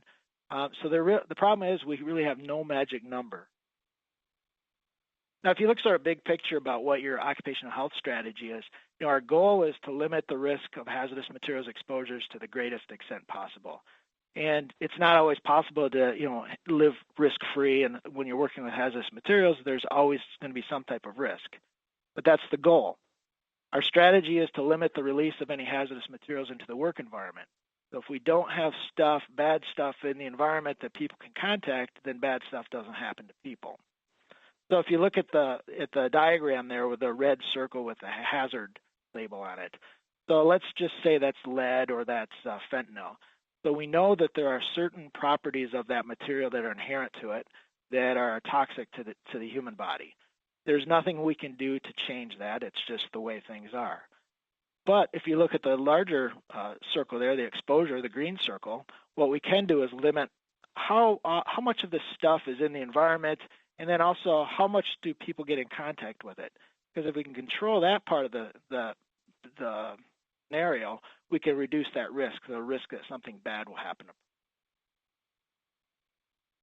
So we're really talking about risk management for hazardous drug powders. Really think about the background sources of, okay, how does this stuff contaminate areas in the workplace? So first of all, you saw the videos of the airborne deposition. So obviously when you're doing any weighing or pouring or let's say an inadvertent spill, this stuff will spill on a surface, but oftentimes when the material is in a powder form, it can stay airborne for significant periods of time, and there can be small clouds of this material could be breathed or they could transfer over to other surfaces. Another area of background sources would be hand transfer. That's when your hands, whether your hand has a glove on it or your hand is bare, and you get that material on your hand, and then you touch your face, you touch a doorknob, you touch a sandwich, whatever you do, you might be transferring that through your hand. And then the final background source that we looked at when we thought, thought about, well, where is this stuff coming from in our lab? We think about the packaging. So through Ed and Marcella's project, we looked at wipe samples, say on the front desk where evidence comes into the laboratory, and you can find trace amounts at the front desk, which suggests perhaps it's contamination on the exterior of the packaging. Now, just because we have hazardous material in any environment, that doesn't necessarily mean that it's going to cause an injury or bad things to people. So we have to get that, it has to contact the certain part of the body that causes the symptom or the disease. So in the instance of hazardous drugs, you can kind of consider them like a bloodborne pathogen. So these things to have an effect on the body need to get into the bloodstream. So they need to get in the body, they get into the bloodstream, and usually have an effect in the brain. So if we can focus on all of our energy, just like we would with bloodborne pathogens, how do we avoid contact? We're doing good. So the first thing we can do is inhalation is probably the main route of exposure, particularly if it's an airborne exposure, so in that dumping and pouring of materials. Another route of exposure would be ingestion. So typically we aren't licking desks and things like that, we hope, but it's typically inadvertent ingestion. So if you're pouring materials, you can get that material on the outside of your glove or your hands. If you're not wearing a glove, you could touch your face, touch your mouth, get it onto sandwiches or food or anything like that and ingest it. And then the final route of exposure would be absorption. Typically, we wouldn't think that a dust or powder would be absorbed directly through the skin. So if you have intact skin, getting a dust or powder through the skin is highly unlikely. It could get through the skin if that powder was dissolved in some type of organic solvent, which could probably readily go through the skin. It's also important to think, too, about protecting the eyes and then your mucous membrane, so the nose and the mouth. So those materials, once they contact those areas of the body, they can be absorbed much more readily than they could through intact skin. So, I talked about with doing lead sampling and looking at lead exposures in firearms. Well, we have a couple tools in the toolbox. We have these 4 tools that we use. And these are tools that, although they're a little unwieldy right now because they haven't really been employed in that many situations, these are things that we can actually use to look at drug exposures. So obviously the first one here was surface wipe samples. We've been talking about this. We think about, okay, now we've got this pretty good body of data. I mean, Ed and Marcel have done a fantastic job getting a lot of data. Now we're, of course, in the position of what does it mean, particularly from a health perspective. So one thing we can look at is in pharmaceutical fentanyl production. So manufacturers in pharmaceuticals, they will develop what are called acceptable surface limits, or ASLs. And they will come up with these as sort of a background level. So they were doing both quality control and health checks. So it's not just a health-based number. It's also about product integrity. So, for instance, with fentanyl manufacturing, they would develop this one particular manufacturer.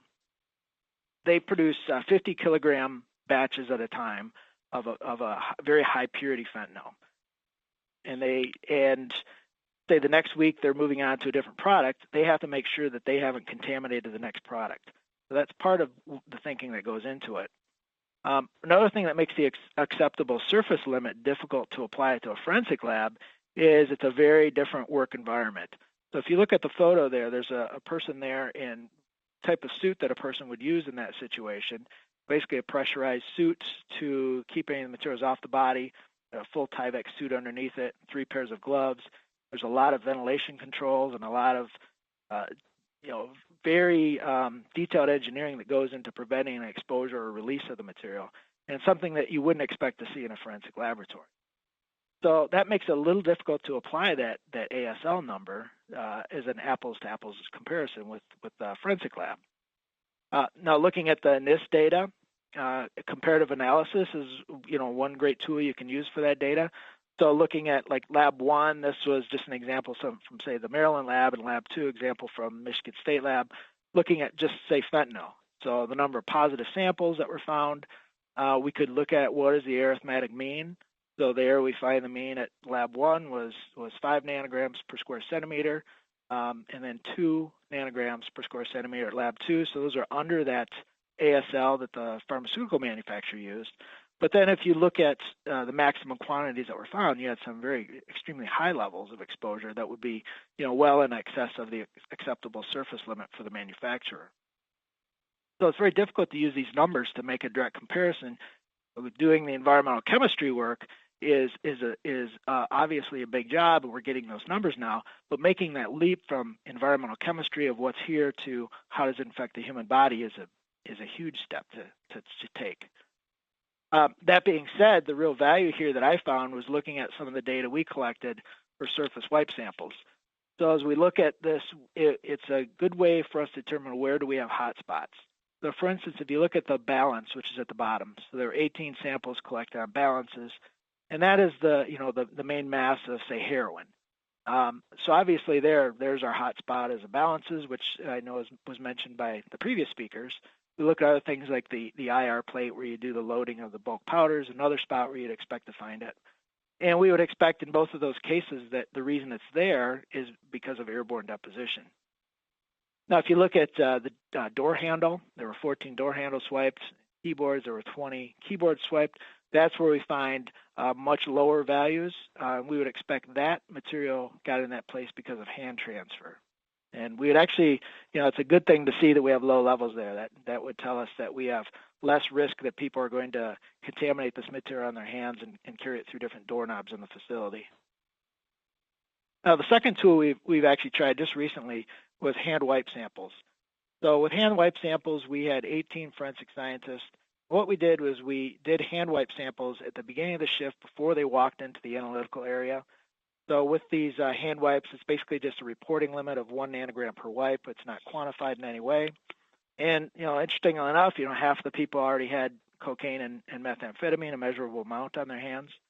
And then at the end of the shift, this was after, say, multiple glove changes, hand washing, and other things, we were still able to find that detectable level on just about everybody. A third tool that we've recently employed is air monitoring. So with air monitoring, same thing. We had 18 forensic scientists all working on powder cases, and these were at 3 different laboratories. And what we found then is we would do air monitoring where you basically put an air pump on the person, and this is supposed to measure how much material is most likely being breathed in. Unfortunately, there are no established occupational exposure limits, as I mentioned before, for any of these drugs. The manufacturer of pharmaceutical fentanyl, they have an internal limit that they use, which is 0.1 micrograms per cubic meter of air, and that's for fentanyl only. And you see, we had two positives for that, and the highest positive was, an order of magnitude below the manufacturer's exposure limit. But most interestingly, it was cocaine and methamphetamine by 15 out of 18 people was detected. And then the last tool that we have here is urinalysis. And so urinalysis, or if you did blood analysis is what we do with lead exposure, or you could also do hair or nails. In this case, what we find here is we had the same 18 forensic scientists working with powder cases. And at the end of their shift, we collected a urine sample, did some analytical work, found that here cocaine and methamphetamine were found out of, 9 individuals had cocaine. 7 of those individuals had a metabolite of cocaine, which suggested that the drug had been metabolized in their system during the day. And then we also had methamphetamine found in 12 of the 18 individuals. Now, to put this in perspective, if you look at the far right-hand column, the drug test cutoff, that is the federal drug test cutoff limit for drug screening. So if you look at methamphetamine, their cutoff is 500 nanograms per milliliter of urine, whereas the highest level we found was 5.79. So what we're seeing here is obviously these are very low levels, but since it's your analysis, we know that people have been exposed to some level. It's in the body. Big question is, what does that mean? Is there a health impact because of that? So I just want to step on to the last part of the industrial hygiene part, and this is the control methods. So in industrial hygiene, we have what's called the hierarchy of control. So this is pretty much our strategy for controlling the exposures and keeping the bad things from happening. And we go through these 4 steps. The first step here is what we call elimination and substitution. Some of this was talked about earlier about, if we don't have the hazardous material there, then nothing bad can happen to people. So, if you don't, I think it was Amber who said, if you don't want people exposed to any hazardous drugs, you could just say the drug unit isn't going to accept any more drugs. Well, puts us out of business, probably not a likely thing to happen. But we can think about things like maybe your prosecutor is the best safety person around. If you don't have to do the analysis, then if the analysis doesn't occur because the person pleads with the prosecutor, then it's not necessary to do the analysis. Then right there's a safety savings right there. You could do other things like Raman spectroscopy was talked about, the non-destructive screening. So if you're just screening through a bag and not having to open that container, and you can use just for a screening sample, that's a possibility. And then also the issue of gross weights versus net weight was discussed earlier. If you're not opening packages and pouring stuff out, then you're not having that exposure. The second method that we try to use, and when we go through the hierarchy of controls, industrial hygienists always start at the top. If we can do the elimination, great. If that's doesn't work or if that's not feasible, then we'll go down to try what engineering controls do we have. So the way to think about an engineering control, it's a physical barrier between the hazard and the worker. So if you think about your lawnmower, the hazard is you have that steel blade spinning around cutting the grass, and the engineering control on your lawnmower is that steel deck, which keeps your hands and feet out of there. One thing with the engineering controls is one of the downsides sometimes is that they have typically a high initial cost. So you think about your laboratory ventilation system, which is really your greatest engineering control, extremely costly to install and purchase that equipment, but over time it's really your best piece of equipment. These things also have to be verified to make sure they actually work over time. One thing to think about is let's say your balances. There's quite a bit of talk here today about balances, and this is where our highest level of background is found. And you think about the draft shields or any type of enclosure around the balance itself, that you can consider as an engineering control, sort of like your fume hood. That's a way to keep the material from spreading to other areas. The third control method we use is what we call work practices. And the idea here is we want to implement, and most importantly, you want to enforce the work practices that eliminate or reduce worker exposures. And this really ties into having a really comprehensive health and safety program. If you don't have one or it's not something that your agency is invested in, the starting point is with OSHA. They have the OSHA Hazard Communication Standard, and then the Occupational Exposure to Hazardous Chemicals in Laboratories, which are found in 29 CFR. These give sort of the basics of where you need to start. That's the legal basis. You also have other areas. You think about the safety data sheets, and obviously we don't receive safety data sheets with the drugs that come into the lab, but we do have safety data sheets on reagents that we use, and that gives us some important information. And then the other important part is really employee training. So sharing with your employees what are the potential risks, what to do if something goes bad, how do we prevent things from going bad. Employee training is the key aspect, and any OSHA enforcement person is always going to look at your training records.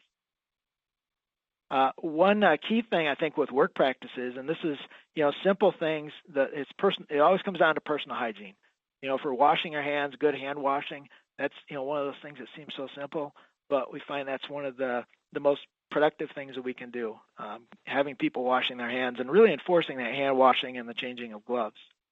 And as far as gloves go, establishing when you have keyboards that are used by multiple people, making sure everybody is on the same page that if a certain keyboard is to be used with gloves that are potentially contaminated, everybody knows that. Everybody uses it that way. And if it's a glove-free keyboard, or an area of the laboratory where no gloves are allowed, make sure nobody's wearing gloves so there isn't that transfer of residue. And then the last area here that I want to mention is personal protective equipment. So this is actually considered the least effective, but although it's the most visible exposure control method, I think when people think of safety, first thing they think of is safety glasses and gloves and lab coats and that sort of thing. But in a good industrial hygiene program and with your comprehensive health and safety program, you'll start through that elimination, check see if elimination works, move on to engineering controls, work practices, try to use those methods, which are actually more effective, or some combination thereof. One thing that can be the weakness with protective equipment is that, first of all, people have to use the equipment and they have to use it properly, so they have to be trained to know how to use it.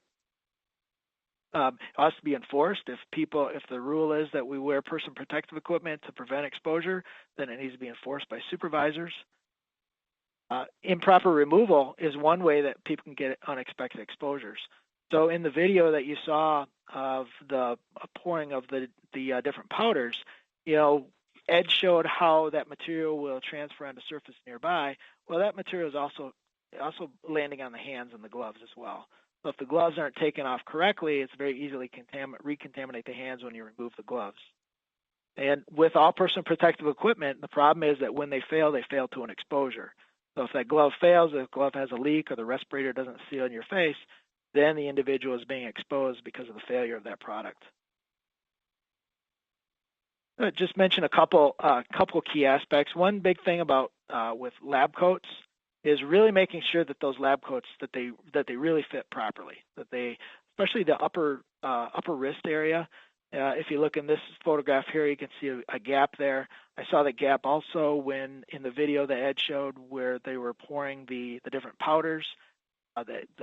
When the wrists are open like that, they aren't covered. And also making sure that any lab coats are regularly laundered, or if you have the disposal type, make sure they're disposed of and kept specifically in the analytical areas. With eye protection, think about even with the dust and powders, those materials we believe can be absorbed through the eye. So we do want to make sure we have eye protection. You can see what OSHA says about eye protection requirements at 29 CFR. And what you're looking for with any type of eye protection, whether they're the standard safety glasses that you see on the left side of your screen or the chemical splash goggles on the right, you're looking for any product that has the ANSI Z87.1 standard. With gloves, of course, our hands are the main tool that we use to touch our environment, whether it's tools or different work surfaces. And it's important to make sure that glove use is mandatory. Also, make sure that you're using nitrile gloves. So nitrile gloves are pretty much the standard for any sort of incidental general lab contact. Prohibition of latex gloves is always a great idea. One downside with latex gloves is, first of all, they don't provide good protection from a lot of the organic solvents. A lot of those materials can go through the glove. And then secondly, there's a high risk in some individuals of developing a latex allergy. So they develop this allergy, sensitization to the latex itself, which can be a life-lasting disability. And then also keeping those frequent glove changes. That not only prevents, the gloves do fail, but also prevents that cross-contamination. And then with disposable gloves, there's no specific standard on the gloves. NIOSH, the National Institute for Occupational Safety and Health, they have put out some recommendations for gloves these are first responders handling unknown drug powders. So these would be the officers out in the field. And they always say go for the 5 mil palm thickness. And another neat trick is to use a glove color that contrasts with the material you're handling. It's easier to see if the glove is contaminated that way. And then the last piece of personal protective equipment, and this is the really tough one to do it right. So just giving a person a respirator and hoping for the best is not a good plan. What we want to do is anytime there's that potential for material to become airborne, so anytime there's that pouring of the materials or dust or powders, it's important to have some type of respiratory protection if you can't control it in a fume hood or some other engineering control. It's important to know that so OSHA does require you have a written respiratory protection program, which can be quite extensive. It's a major investment in time and money and resources. OSHA requires that you have a medical approval process. So individuals have to complete a health questionnaire and be reviewed by a medical professional. They have to have annual fit testing, so we want to make sure that the respirator actually fits a person, because one respirator doesn't fit every single person. Make sure people are trained, know how to use them, know when they work and how they don't work. And then, again, there are additional requirements on 29 CFR. Important to point out that the surgical masks that are pretty common in biology, the masks that don't seal close to the face and have the small tags that basically wrap around the ear, that doesn't provide any surgical or any respiratory protection at all. The main two types are your air purifying respirator, which looks like the one we have here was the same one used by Maryland State Police. And then there are also the filtering face pieces, which are sometimes referred to as dust masks. These you have what's called an N95 or P100, or the numbers. I could share that information with you later. And then just to summary and conclusion, the main thing is we know very little about that relationship between the hazardous drug levels and the associated health impacts. So we know this material is in the laboratories. We know that there is a high potential, but making that link between what is a safe and proper level and what is not is something we haven't reached yet.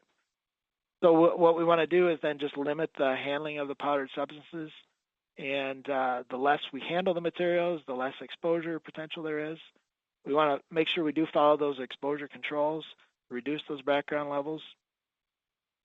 One thing I've come to the conclusion is a lot of the health effects that we initially assumed we would see, say for instance in a fentanyl exposure or any of the synthetic opioids, would be the person gets pinpoint pupils, they lose consciousness, and then stop breathing. But a lot of the cases that we're seeing a mixture of different symptoms. So maybe the symptoms aren't what we expected. And the reason for that may be that, we're not seeing people exposed to a high purity fentanyl. They may be exposed to a mixture of materials, and maybe there's methamphetamine, cocaine, and fentanyl all in the same mixture. So the health effects will be very different. And then, the most critical part is establishing and maintaining that comprehensive health and safety program.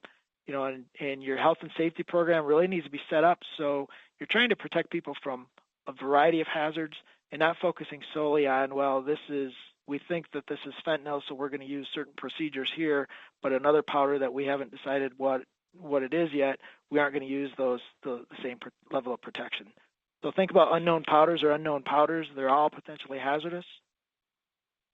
And then just to finish up here, so I do have a link on here to NIOSH, so they have some more information.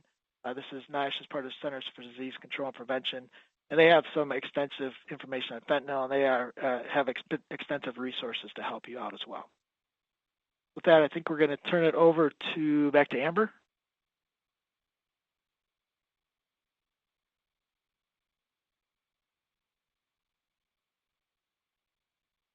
Okay, so the next thing we're going to talk about is quantifying cleaning procedures, and I'm going to have Marcella give her slide.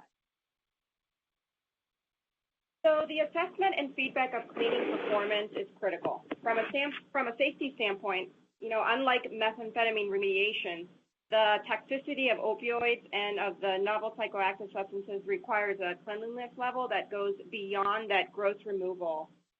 We recently completed a study where we measured the effectiveness of cleaning agents currently used in forensic labs. The cleaning methods are typically developed based on the following considerations. Characteristics of the surfaces that are being cleaned. So for example, is your surface porous or non-porous? Considering factors such as the harshness, safety, and the cost of the cleaning agent. It must be able to readily dissolve multiple analytes. The sampling media selection, you want something that has high collection efficiency. And the frequency of cleaning, it has to be something that's practical for labs to actually implement. The removal of drugs from surfaces in a field setting or in a forensics lab has several unique challenges. For the field, first responders need to clean a cleaning agent that can not only remove the material, but also break down highly toxic compounds like the opioids. In the lab, the focus is more so on the removal of residues with an agent that's rapid, it's safe to use indoors while wearing minimal PPE. Cleaning procedures must be effective at removing analytes that may be there in two different forms. They could be there as a particulate, which is likely deposited from, as we saw in the videos, opening or the pouring of drug evidence. and they can also be there as a thin film. These residues are likely formed from incomplete cleaning, so particulate that's been previously dissolved in a cleaning agent, for example, and then is then redeposited onto the surface. For our experiment, we used a benchtop made of phenolic resin, and that's a common laboratory benchtop material.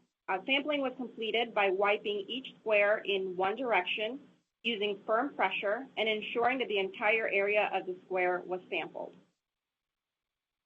The laboratory bench cleaning evaluation of residues was as follows. First, we pipetted 100 micrograms of each drug onto a 15 by 15 centimeter square.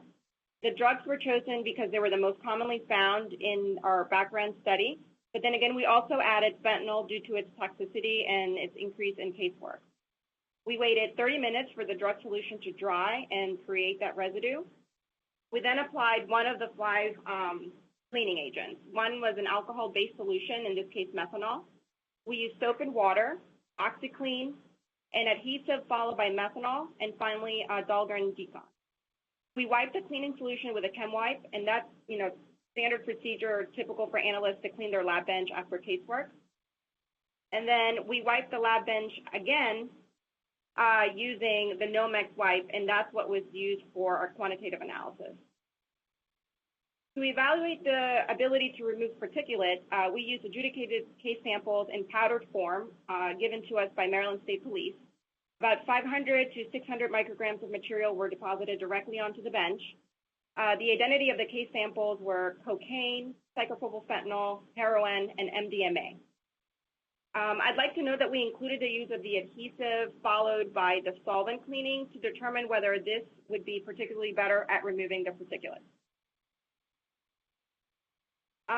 Similarly, we evaluated the ability of OxyClean and Dahlgren Decon to break down 500 to 600 micrograms of cyclopropylfentanyl and carfentanil, and this time we deposited on ceramic tile. This was intended to simulate a scenario where there's been an accidental spill and first responders are tasked with cleaning flooring.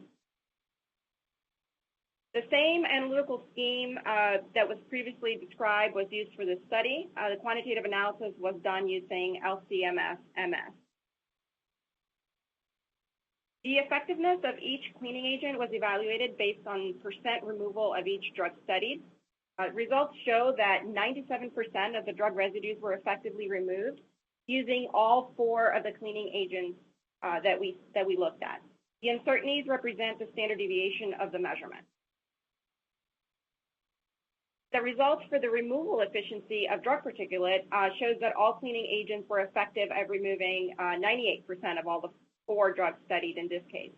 And there was no meaningful advantage observed from using the adhesive plus methanol method. Finally, cleaning agents were effective at removing over 95% of the cyclopropylfentanyl and carfentanil from ceramic tile. And we did not observe a dependence between the interaction of the cleaning agent and the removal efficiency. To quantify the opioid breakdown, 1 milligram of the opioid was measured into a test tube, and then 1 milliliter of the cleaning agent was added and mixed to dissolve the opioid.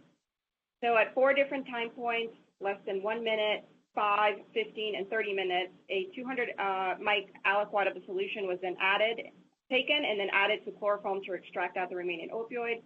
The chloroform layer was then removed, dried down in a hot water bath, and then the dried extract was reconstituted in 200 mics of methanol and subsequently analyzed by GCFID. We did 3 replicates of all the data points. So this graph shows the results from using the OxyClean as a cleaning agent. On your x-axis, you have the interaction time in the solution in minutes. And on the y-axis, you have the percent intact opioid remaining for cyclopropylfentanyl and carfentanil. Samples taken less than 1 minute of exposure to the OxyClean showed an 80% reduction of the intact opioid. That was both for the cyclopropylfentanyl and for carfentanil. After 15 minutes, it was 90% effective at breaking down the carfentanil. CPF remains at around 80 to 85% after 30 minutes. The data is not shown, but for Dahlgren Decon, it was about 95% effective at all times studied. So in conclusion, the cleaning agents examined in this work removed nearly all of the residue and the particulate from the surfaces that we studied. However, as we've already seen in our previous study, we readily measured background on a variety of surfaces inside of the drug unit. So we're continuing to investigate, why that is. So we're thinking it's either an effect of the cleaning technique, and that can be, not applying firm pressure, using one direction, or perhaps the type of wipe that is used. In this case, we use the Nomex wipe that has a high collection efficiency of particles. Or it could also be due to the cleaning frequency. So perhaps the cleaning is not happening often enough, and that's why we're seeing this background. But I think the work here shows that cleaning agents are doing their job, and minor improvements should be considered in your cleaning procedures to lower that background. First responders trying to clean up a scene, Dahlgren Decon and OxyClean were found to be effective at removing over 95% of the cyclopropylfentanyl and also the carfentanil. However, both cleaning agents, for both of them, detectable levels of the intact opioids were found both on the surface post-cleaning and in the cleaning solution, which tells us that there's been incomplete chemical breakdown. So first responders should be cautious and assume that intact opioids are always present when wiping up, removing, or disposing of the cleaning material. In the final section of today's webinar, we'll be describing steps to consider if you're thinking about implementing a self-monitoring program in your lab. Okay, so back to me. I hope we've given you a good idea of why it's important to establish a background monitoring program for your lab. And if you're interested, here's some tips for how you could implement this at your own lab. I would start by determining what your limited detection and your reporting limits are for your instrumentation up front, because then when you do the quantitative snapshot of your background, those values will have meaning to you. And then you can move towards a more qualitative red-green type analysis where you can make sure that your cleaning schedule and you're minimizing background whenever possible. So I would suggest to establish your cleaning protocols as well around the time that you start this background monitoring, just so that you're having low levels of background, which will help contribute to good data integrity. And we've had very good luck speaking with our state's attorneys on why we're establishing this background monitoring program to ensure, to let them know why we're thinking about transitioning to gross weights. Because they don't love the idea of us moving away from net weights, which they've typically used to show how much drug was present.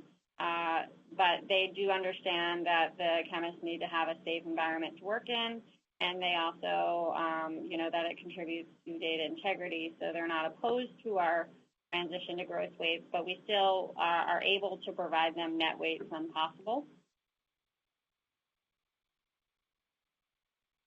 We did a self-monitoring where we did the swipes the same way that Marcel and Ed did, and we were, for the large part, unable to identify it. In one sample on a balance, there was a small peak that did have some cocaine ions, which was the drug that was in the highest level of background. So that's, showing that we are able to detect it somewhat. It's not at a very high amount, so it's not GCMS.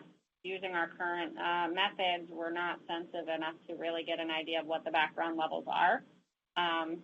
But it is good for data integrity to show that we're not seeing this background, even when we concentrate it into a sample.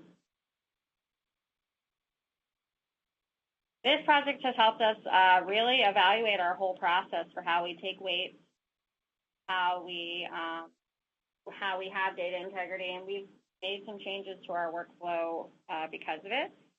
We have increased our safety protocols. We started wearing N95 masks. We have increased our eye protection. We have moved to lab coats that have cuffs so that we're not being exposed to any particulate that might be left behind. We've increased the amount of cleaning that we do, especially on the balances and the bench areas, and in the FTIR space where we are where we're handling bulk powders. We have not received them yet, but we have purchased weighing hoods where we can have a net weight station, and we would be able to open up packaging and take a net weight in a particle hood or a fume hood. And we are running more procedural blanks to ensure data quality. We are in the process of evaluating how to move the gross weights properly and ensure that we're still doing representative sampling. And we're also considering a more semi-quantitative analysis scheme so that we can make sure that we are not hoarding the substances that would be below our or around the area where we have background levels. We have had we've had a lot of luck with communicating with our state's attorneys.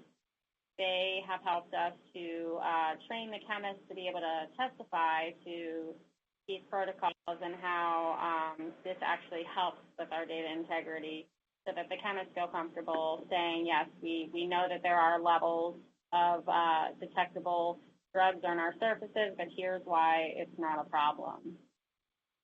So we've also, in doing this project, we have looked at the process from start to finish, from when the drugs have been seized, and we've communicated with our law enforcement as well as staff in our lab that don't necessarily analyze the drugs themselves, but might come in contact with it, such as our janitorial staff that empties our trash. So we have them wearing the proper PPE as well, so that anybody that could potentially be exposed to these unsafe powders would be educated as to the risks and wear the proper PPE.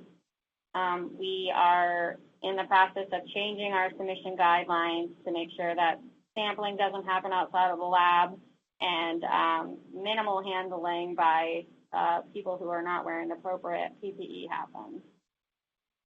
So it's been very beneficial to work with NIST on this and NIOSH as well. And that I'm going to hand it back over to Bob to give a few more summary points as well. Thank you, Amber. Yeah.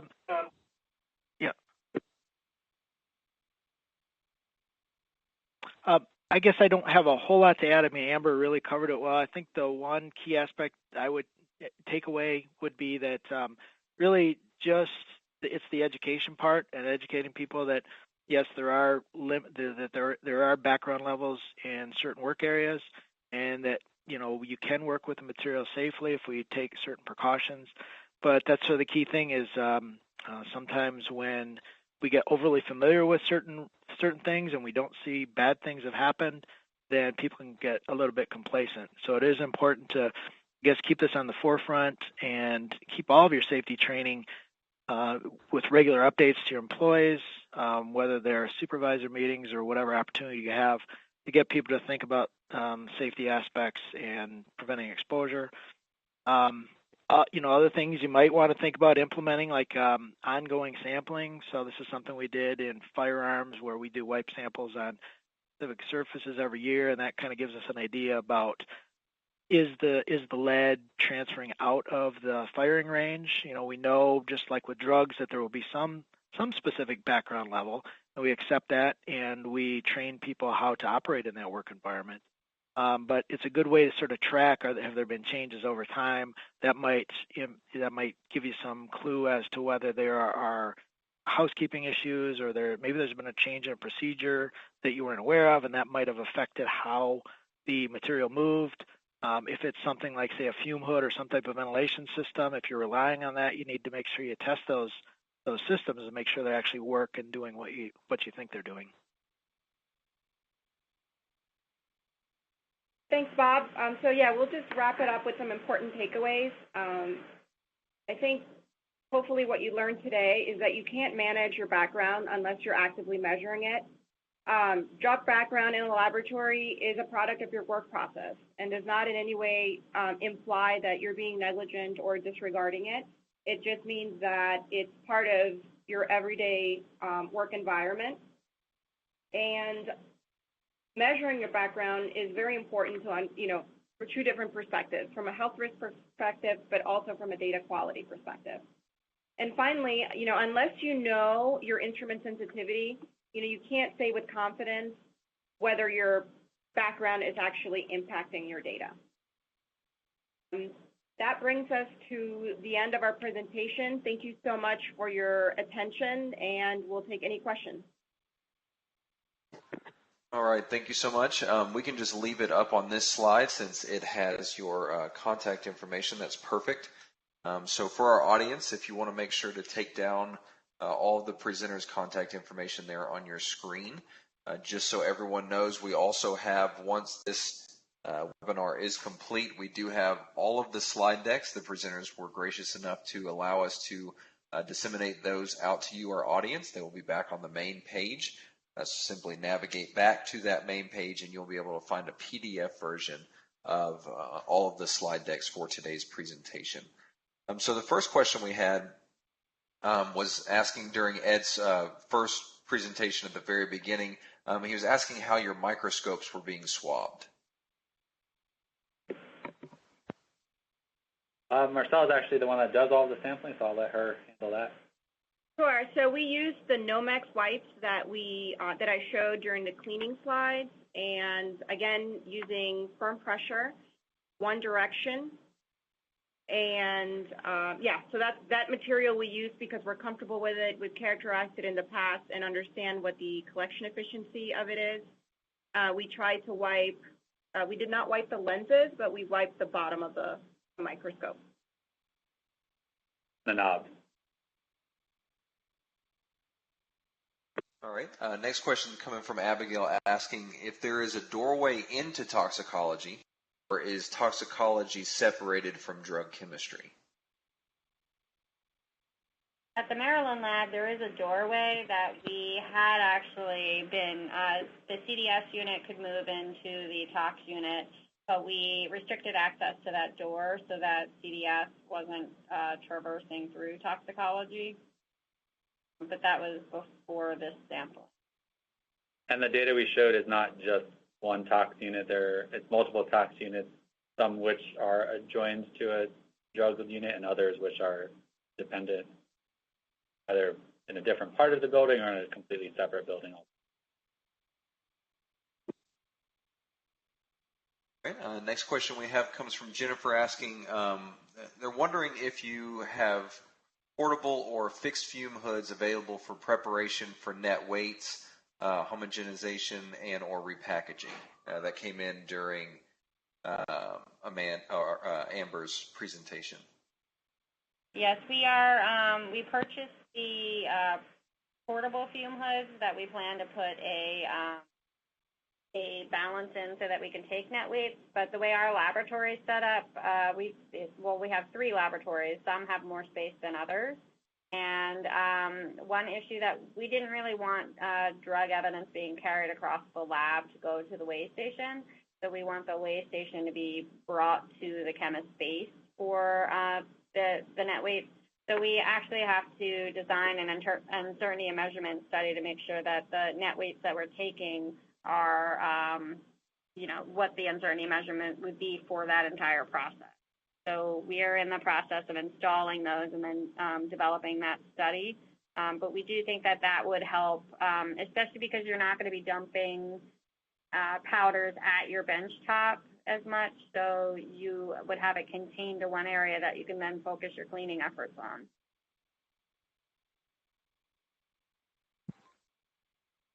Next question we have came right at the very end of today's discussions, asking if anyone has studied how weighing in the fume hood might impact measurement uncertainty.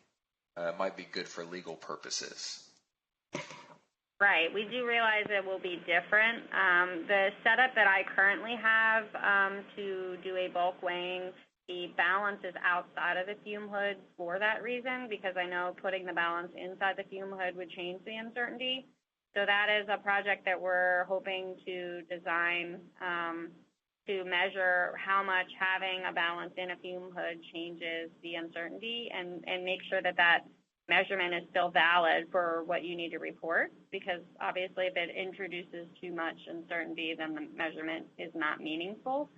So we are going to look at a 3-place balance that has a draft shield, as well as a 2-place balance that does not have a draft shield, and see where our uncertainty lies. If it's too high, then we're going to have to reevaluate whether or not we'll set up. All right, next question is coming back to you, Amber. Asking how comfortable are the half masks for analysts? Well, we've evaluated a lot of them because every chemist has a different preference. The disposable masks were not everyone's favorite when they first started wearing them, especially because our lab was not wearing a lot of eye protection. So having the additional eye protection with the mask was not a popular change for people. But then we went to the non-disposable half face mask, and that was by far no one's favorite. So we went back to the disposable mask and the eye protection, and while I would not say that they're comfortable, it's definitely the most comfortable option that we've found. As far as we know, it's enough protection from the fentanyls. However, we're still working. We should get our NIOSH recommendations within the next month. So we're interested to see what they recommend as far as, is that enough protection for the stuff that we're handling. And that should be available on their website as soon as it's published. All right, next question is from Jeff to the entire group, asking if you know of any known drug exposure incidents that could possibly have caused harm or health to the analysts, and possibly how those could have been prevented. I don't know of any. We just know that we've had the hand swipes and we had drugs on our hands, but I don't know of any where a chemist has actually been exposed and had to be administered Narcan. Not happened at our lab. Bob, do you have any?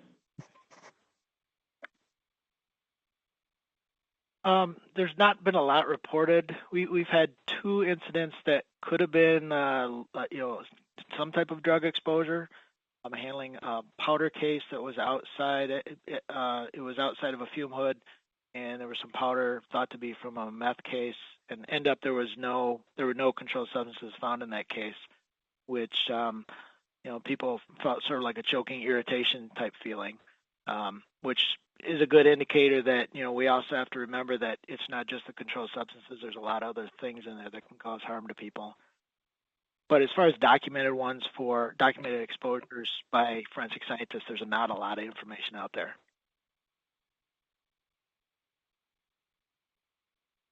All right, thank you, Bob. Next question we have is from Jeff, asking a follow-up. If we decide to self-monitor, who can we send our wipe sample to for analysis, since they don't have the required instrument sensitivity?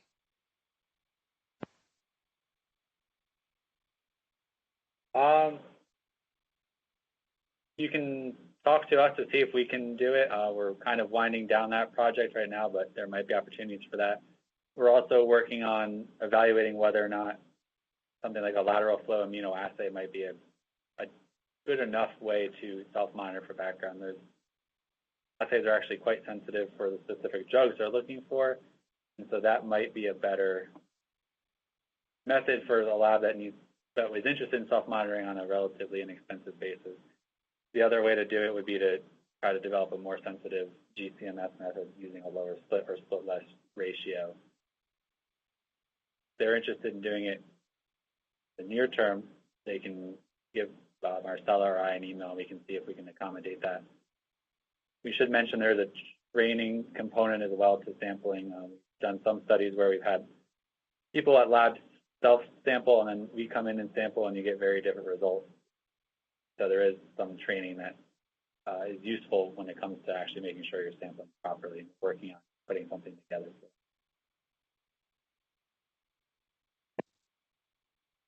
All right. Next question is asking if there are any known efforts that are out there to determine the exposure limits for drugs to forensic practitioners.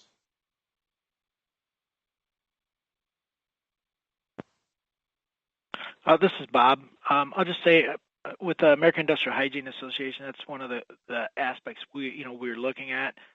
I could say it's not an easy task to figure out. So I would say we're in such early stages of trying to figure any of that out. And I think really what makes it difficult is, you're typically not seeing pure drug samples in the laboratory. We're seeing such unique mixtures of things, and that throws a big monkey wrench into that project.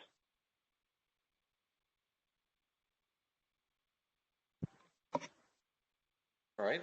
We have two questions, and I'll throw them together. I think this one's coming back to you, Amber. Are analysts required to wear masks and eye protection when analyzing all drug evidence? And then for the eye protection, do you recommend safety glasses or goggles, vented, not vented? Well, we've tried, it seems like every eye protection known to mankind, because that was one of the issues that a lot of chemists had, that they were uncomfortable to wear with the mask. So some just have the side protection on their glasses. Others have pretty much the glasses type. I don't think anyone's wearing the goggles. And we have not heard yet whether or not that is sufficient from NIOSH. So hopefully that'll be in the report. And what was the other question? Masks. We are only required to wear them when we're handling powders. So if it's plant material, it's not a requirement. However, that's probably most of the samples that we do. So they are wearing them for extended periods of time. The masks that are not disposable are not comfortable to wear for more than, I would say, an hour or two at a time. And you also have to remember to change the filters. We tried the solvent filters, but they actually were not useful because we use solvent to clean. So it's just a particulate filter. And I would say it is uncomfortable to wear for more than like an hour or two at a time. It was causing like bruising on people's noses if you got them tight enough to be, airtight.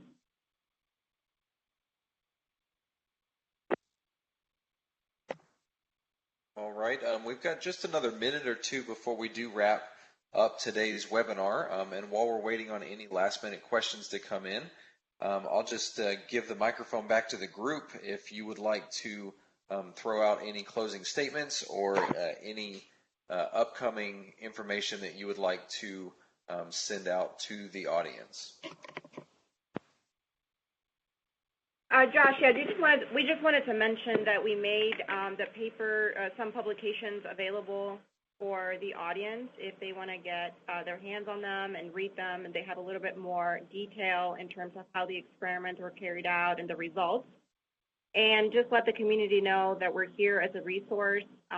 Again, we unfortunately can't do routine analysis for all labs that are thinking about implementing it, but we're certainly here and available to discuss if they do have a plan to implement and measure their background, and they want to run ideas by us, or even, get you started with those measurements. We'd like as many people as possible to start considering background as part of their routine procedures. Thank you so much, Marcella, for that information. And yes, as Marcella mentioned, we do have not only the PDF versions of today's slides back on the main webinar page, but as Marcella mentioned, we also have the Forensic Chem Drug Background resource. That is a PDF document that is just below the presentation slides back on the main homepage as well. So all of those will be available directly after the event is complete. So make sure to navigate back to that main page where you can find not only the survey, but also all of the slide decks and the resource for today, as well as your certificate of completion. I'm just going to check one more question, last minute question from Abigail asking if you could repeat the kind of immunoassay you recommend for self-monitoring. They're just called lateral flow immunoassays, LFI.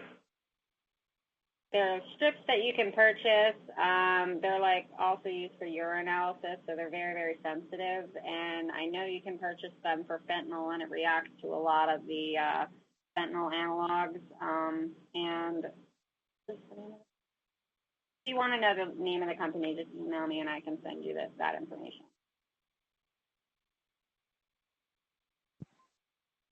All right, thank you so much. And with that, we are going to go ahead and close out today's webinar.